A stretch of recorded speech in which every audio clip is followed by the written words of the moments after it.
തിയേറ്ററിൽ ഇപ്പോൾ റീ റിലീസുകളുടെ കാലമാണ്. പഴയ സിനിമകൾക്ക് വലിയ വരവേൽപ്പ് നൽകിയാണ് പ്രേക്ഷകർ തിയേറ്ററുകളിൽ ഏറ്റെടുക്കുന്നത്. മോഹൻലാൽ ചിത്രമായ ഛോട്ടാ മുംബൈയാണ് ഈ ലിസ്റ്റിൽ പുതിയ എൻട്രി. വലിയ സ്വീകരണമാണ് ഛോട്ടാ മുംബൈക്ക് തിയേറ്ററുകളിൽ ലഭിക്കുന്നത്. സിനിമയുടെ ടൈറ്റിൽ കാർഡ് മുതൽ പിന്നങ്ങോട്ട് ഓരോ നിമിഷവും കാണികൾ ആഘോഷിക്കുന്ന കാഴ്ചയാണ് തിയേറ്ററുകളിൽ കാണാൻ കഴിയുന്നത്. ബോക്സ് ഓഫീസിലും ഛോട്ടാ മുംബൈ വലിയ ചലനം സൃഷ്ടിക്കുന്നുണ്ട്. സിനിമ ഇതിനകം 3 കോടിക്കടുത്താണ് കളക്ഷൻ നേടിയിരിക്കുന്നത്. ഛോട്ടാ മുംബൈ തീർക്കുന്ന ഈ ആരവങ്ങൾക്ക് പിന്നാലെ പല ഹിറ്റ് ചിത്രങ്ങളുടെയും റീ റിലീസ് വേണമെന്ന ആവശ്യം മോഹൻലാൽ മമ്മൂട്ടി ആരാധകർ സമൂഹ മാധ്യമങ്ങളിൽ ഉന്നയിക്കുന്നുണ്ട്. മോഹൻലാൽ ചിത്രങ്ങളിൽ രാവണപ്രഭുവിന്റെ പേരാണ് ആരാധകരുടെ റീ റിലീസ് ആവശ്യത്തിൽ ഏറ്റവും കൂടുതൽ കേൾക്കുന്നത്. 2001 രഞ്ജിത്തിന്റെ സംവിധാനത്തിൽ രാവണപ്രഭു റിലീസ് ചെയ്തത്. മോഹൻലാലിന്റെ എവർ ക്ലാസിക് ചിത്രമായ ദേവാസുരത്തിന്റെ 2ാം ഭാഗമായിരുന്നു ഇത്. മംഗലശ്ശേരി നീലകണ്ഠൻ, കാർത്തികേയൻ എന്നിങ്ങനെ ഇരട്ട വേഷങ്ങളിലായിരുന്നു നടൻ സിനിമയിലെത്തിയത്.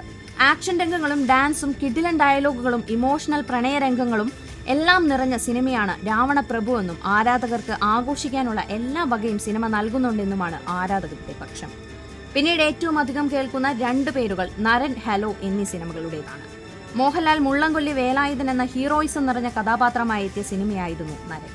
ആക്ഷൻ രംഗങ്ങളും അതിനൊപ്പം ഇമോഷണൽ സീനുകളും നിറഞ്ഞ സിനിമയിലെ പാട്ടുകൾ ഇപ്പോഴും ഹിറ്റ് ചാർട്ടുകളിൽ നിറഞ്ഞു നിൽക്കുന്നവയാണ്.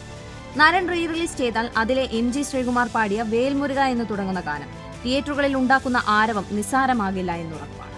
ഹലോയിലേക്ക് വന്നാൽ അവിടെ മോഹൻലാലിന്റെ ഒരു ഫുൾ ടൈം 1 മാൻ ഷോ തന്നെയാണ് സിനിമയിൽ കാണാൻ കഴിയുന്നത്. ശിവരാമൻ എന്ന മദ്യപാനി കഥാപാത്രമായി മോഹൻലാൽ എത്തിയ സിനിമയിൽ നടനൊപ്പം ജഗദീഷ് ശ്രീകുമാർ, സലിം കുമാർ, സുരാജ് വെഞ്ഞാറമൂട് തുടങ്ങിയവരുണ്ട്.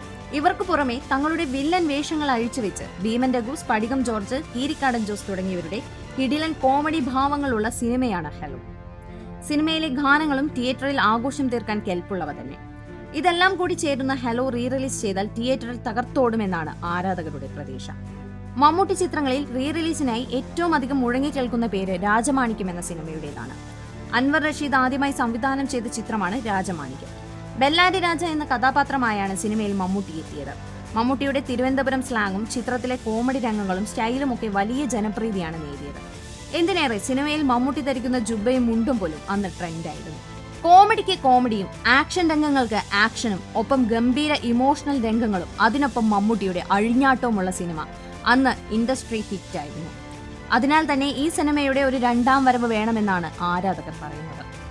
ബിഗ് ബി എന്ന മമ്മൂട്ടി ചിത്രത്തിന്റെ റീ റിലീസിനും ആരാധകർ ആഗ്രഹിക്കുന്നുണ്ട്. അമൽ നീരത്തിന്റെ ആദ്യ സംവിധാന സംരംഭമായിരുന്നു big B. Bilal John Kurishingal എന്ന സ്റ്റൈലിഷ് റോളിലാണ് മമ്മൂട്ടി സിനിമയിലെത്തിയത്. മലയാള സിനിമയിലെ ന്യൂ ജനറേഷൻ സിനിമകളുടെ തുടക്കം എന്നാണ് ബിഗ് ബിയെ എല്ലാവരും വിശേഷിപ്പിക്കുന്നത്. അന്ന് റിലീസ് ചെയ്തപ്പോൾ അർഹിക്കുന്ന വിജയം നേടാൻ സിനിമയ്ക്ക് കഴിഞ്ഞില്ലെങ്കിലും പിന്നീട് DVD-യിലൂടെയും കാലങ്ങൾക്കിപ്പുറം സോഷ്യൽ മീഡിയയിലൂടെയും ബിഗ് ബി ഇന്നും ചർച്ചാ വിഷയമായി തുടരുകയാണ്. ഓരോ മമ്മൂട്ടി അമൽ നീരദ് സിനിമയുടെ അപ്ഡേറ്റിന് താഴെയും ബിഗ് ബിയുടെ 2ാം ഭാഗമായ ബിലാലിന് വേണ്ടി ആരാധകർ മുറവിളി കൂട്ടാറുണ്ട്. അതിനാൽ ബിഗ് ബി ഒന്നുകൂടി തിയേറ്ററിൽ വന്നാൽ വലിയ ആവേശം സൃഷ്ടിക്കുമെന്ന് ആരാധകർക്ക് ഉറപ്പാണ്. ഛോട്ടാ മുംബൈ റീ റിലീസിന് പിന്നാലെ മറ്റൊരു സിനിമ കൂടി ചർച്ചയിൽ നിറഞ്ഞു നിൽക്കുന്നുണ്ട്. 2007 ഛോട്ടാ മുംബൈ റിലീസ് ചെയ്തപ്പോൾ ചിത്രം വലിയ വിജയമായിരുന്നു നേടിയത്.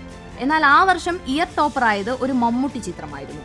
ഷാഫിയുടെ സംവിധാനത്തിൽ മമ്മൂട്ടി നായകനായി എത്തിയ മായാവിയാണ് 2007 ഏറ്റവും കൂടുതൽ കളക്ഷൻ നേടിയ മലയാള ചിത്രം. ഈ സിനിമയുടെ റീ റിലീസിനും ആരാധകർ ആവശ്യപ്പെടുന്നുണ്ട്. ഈ സിനിമകൾക്ക് പുറമെ നരസിംഹം, കമ്മീഷണർ, തെങ്കാശിപട്ടണം ഉൾപ്പെടെ നിരവധി സിനിമകളുടെ റീ റിലീസ് ആവശ്യങ്ങൾ വരുന്നുണ്ട്. ഈ സിനിമകൾ വീണ്ടും തിയേറ്ററിൽ എത്തുമോ എന്നറിയില്ല.